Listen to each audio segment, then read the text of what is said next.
We're going to talk about the industry at large, and we're going to tap into Harvey's wealth of knowledge and experience and really talk about how you see the trade industry continuing to grow and change at this point.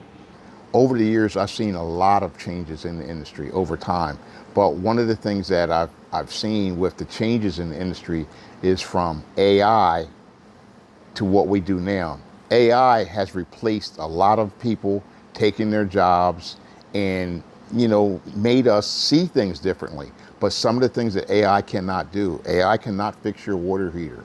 AI cannot carry your water heater down the steps.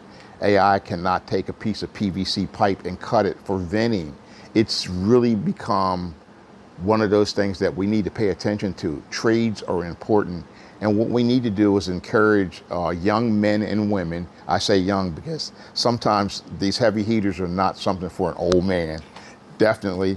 As you get older, you have to be honest about it is taxing on your body. But as we learn how to work better and go forward, we want to encourage men and women to go into the trades.